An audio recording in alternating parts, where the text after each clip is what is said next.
وہ گھمبیر آواز میں اس کی مومی ہاتھوں کو سختی سے جکڑ کر اپنے لب اس کے ہاتھ کی پشت پر رکھ کر باری باری چومتا ہوا۔ وہ دوبارہ اس کی سانسوں پر قابض ہو کر اسے اپنی جنون اور دیوانگی کی داستان کے متعلق اچھے سے سمجھانے لگا۔ چھوڑیں مجھے۔ آنکھوں پر پٹی ہونے کی وجہ سے وہ صرف اسے محسوس کر رہی تھی۔ اس کی بڑھتی بے باکیت سے وہ سخت گھبرا کر اس کی سخت گرفت سے نکلنے کے لیے مچلتی ہوئی گھٹی گھٹی آواز میں کہنے لگی۔ سانسیں اس کی سانسوں سے مل کر متفرق ہو رہی تھیں اور آنکھیں نم ہو کر سیاہ پٹی کو مکمل بھگو چکی تھیں۔ اب سمجھ میں آ گیا ہوگا جانا تمہیں کہ میں نفرت سے زیادہ عشق کے معاملے میں خطرناک ہوں۔ اور ایک ہاتھ سے اس کی کمر پر اپنی گرفت تنگ کرتا اور دوسرے سے اس کی آنکھوں سے پٹی ہٹاتا بوجھل لہجے میں کہنے لگا، آپ ایک بے درد انسان ہیں۔ پٹی ہٹتے ہی وہ آنکھوں میں نمی لیے بولی تو فرغام سلطان اس کی آنکھوں میں نمی دیکھ کر نیچے جھکا اور اس کے رخسار پر پھسلتے موتیوں کو ایک ایک کر کے چننے لگا۔ روحین کو جب اپنے گالوں پر گرم لمس کا احساس ہوا تو وہ شدت سے اس کی شرٹ دبوچ کر سسکی، روحی تم بھی ایک بے درد اور سنگ دل بیوی بن گئی ہو، تو میں پھر سے ایک بار بے درد سجن نہیں بن سکتا کیا؟ اور میں نے تمہیں خود سے چھپنے کے لیے کیا حکم دے دیا؟ تم تو اسے سچ مان کر پورا کرنے چلی گئی۔ کیوں تم میرے سوئے ہوئے درندے کو جگا رہی ہو جانا؟ اگر یہ جاگ گیا نا تو اس پرانے والے سے زیادہ خطرناک ثابت ہوگا تمہارے لیے۔ سو بی کیئرفل ڈارلنگ۔ وہ رخساروں کو چھو کر گمبھیر لہجے میں کہتا اس سے دور ہوا اور اسے دیکھنے لگا جو آنکھیں سختی سے نیچے بری طرح سے لرز رہی تھی۔ آنکھیں کھولو روحی، ابھی تو یہ صرف تمہاری مجھے نظر انداز کرنے کی پنشمنٹ ہے جو میں نے تمہیں دی ہے۔ جب میرا دل چاہا نا تو میں تمہیں اپنے اس پتھر دل میں تمہارے لیے اچانک سے جو چاہت جاگی ہے نا، تمہاری اس معصوم صورت اور نرم دلی کی وجہ سے، تب میں اپنی دیوانگی کی انتہا کر دوں گا۔ اپنے عشق کی جلدی آنچ میں تمہیں پگھلا کر میں تمہیں خود سے عشق کرنے پر مجبور کر دوں گا۔ وہ مسکرا کر انگلی سے اس کے رخسار کو چھو کر اسے آنکھیں کھولنے پر مجبور کرتا کہنے لگا، مگر وہ اسی طرح آنکھیں نیچے بری طرح سے لرز رہی تھی۔ تبھی وہ نیچے جھکا اور اسے اٹھا کر باہر کی جانب بڑھا تو روحین خود کو اس کی باہوں میں محسوس کرتی لرز کر اپنی آنکھیں کھول کر اسے دیکھنے لگی جو اسے باہوں میں لیے اس طوفانی بارش میں گھر سے باہر لے جا رہا تھا۔ آپ یہ کیا کر رہے ہیں؟ مجھے نیچے اتاریں، آپ باہر کیوں لے کر جا رہے ہیں مجھے؟ گھر سے باہر نکل کر اسے لیے وہ سامنے کھڑی ایک گھنے درخت کے نیچے لے جا کر نیچے اتارتے بغور اسے سر تا پیر دیکھنے لگا۔ اپنی محبت کا اظہار کرنے میں تمہیں باہر لے کر جا رہا ہوں، وہ گھمبیر لہجے میں کہتا اسے دیکھنے لگا جو سرخ رنگ کے کپڑوں میں اس کے سامنے چھوئی موئی سی لگ رہی تھی۔ کیا آپ کو سردی نہیں لگ رہی؟ مجھے تو بہت زیادہ لگ رہی ہے۔ بارش کی وجہ سے وہ دونوں مکمل بھیگ چکے تھے۔ فرغام کی نظریں وہ اپنے بھیگے وجود پر بھٹکتے ہوا دیکھ کر تیزی سے اپنے دونوں ہاتھ کندھوں پر رکھ کر اس کی نظروں سے بچنے کے لیے وہ مجبوراً مسکراتے ہوئے پوچھنے لگی، نہیں، مجھے بالکل بھی سردی نہیں لگ رہی۔ تمہاری محبت کی گرمی نے تو میرے لیے اس سرد موسم کو بھی گرم بنا دیا ہے۔ کیا تمہیں لگ رہی ہے؟ وہ اس کے پاس آ کر اسے نیچے بٹھا کر پوچھنے لگا اور خود اس کے ساتھ لگ کر بیٹھا اسے دیکھنے لگا تو روحین اس کی نظروں سے سٹ پٹا کر اس سے دور ہو کر لرز کر کہنے لگی، آپ کو بارش پسند ہے؟ وہ بارش کی بوندوں سے کھیلتی اب کہ اسے دوستانہ لہجے میں پوچھنے لگی، جبکہ وہ اس کی سرخ فراک کو اس کی نازک جسم سے چپکے ہوئے دیکھ کر بہک رہا تھا۔ پہلے میں بارش اور سنو فال کے موسم سے سخت نفرت کرتا تھا، مگر اب احساس ہو گیا ہے کہ دونوں موسم بہت ہی دل فریب اور رومانٹک ہیں۔ جنگل کی طوفانی بارش اور سامنے معصوم لڑکی کی قربت، ڈیول کے بھڑکتے جذبات اسے بغاوت کرنے پر اکسا رہے تھے۔ آوارہ لب تو الگ سامنے بیٹھی معصوم لڑکی کے گلزار لبوں کو چھو کر اپنی گرم سانسوں کی لپیٹ میں لینے کے لیے بےتاب ہو رہے تھے۔ وہ بھلا آپ کیوں بارش اور سنو فال کے موسم سے نفرت کرتے ہیں؟ وہ اس کی گہری نظروں سے گھبراتی ہوئی اس سے پوچھنے لگی۔ ان دو موسم میں نے اپنی دو عزیز ہستیوں کو کھویا ہے، اسی وجہ سے میں ان دونوں موسم سے سخت نفرت کرتا تھا، مگر اب لگ رہا ہے کہ یہ نفرت اس طوفانی بارش میں بھیگتے ہوئے آہستہ آہستہ سے ختم ہوتی جا رہی ہے۔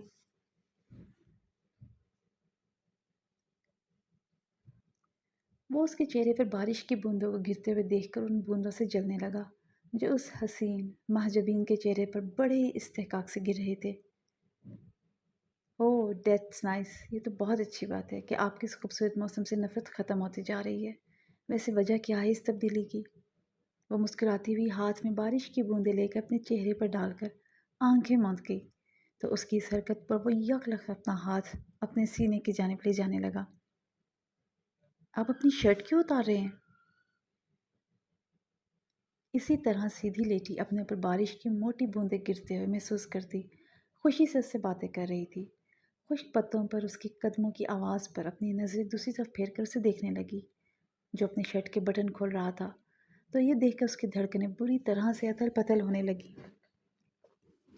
وہ بری طرح سے اس کی گہری نظروں اور بارش کی وجہ سے مضبوط جسم پر چپک چکی شرٹ پر ہاتھوں کی حرکت پر سخت شرم و حیا سے سر تپا سرخ ہوتی اپنے دھڑکتے دل کو سنبھالتی ہوئی اس سے گویا ہوئی، تمہیں ایک بڑی پنشمنٹ دینے کے لیے، کیونکہ آج تم نے مجھ سے اتنے سوال و جواب پوچھنے کی جرت جو کی ہے۔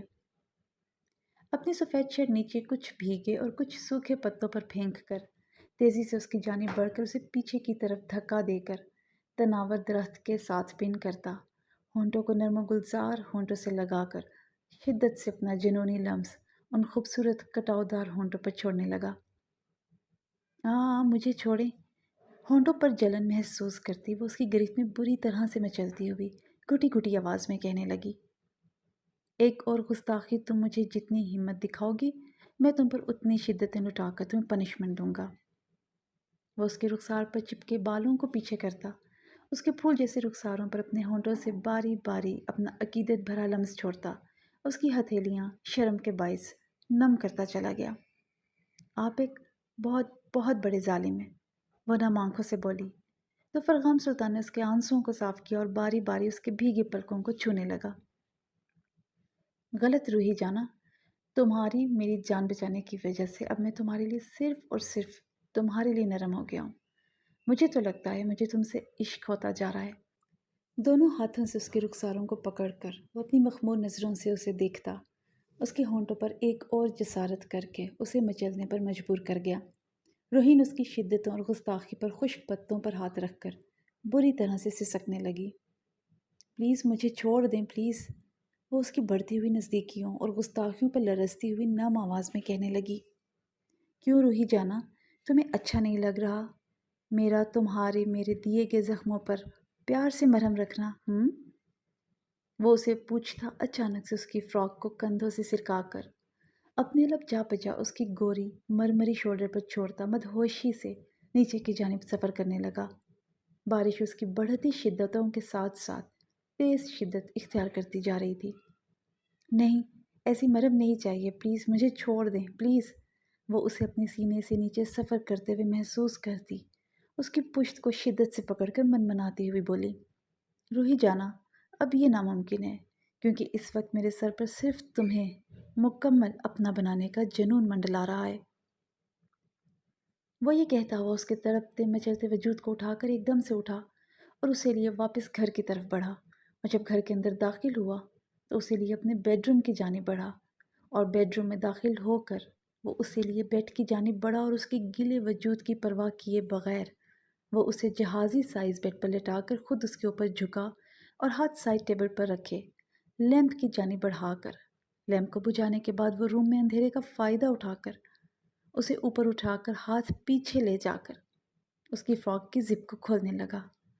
روحین اپنی پشت پر سرد انگلیوں کو محسوس کرتی کپ کپانے لگی۔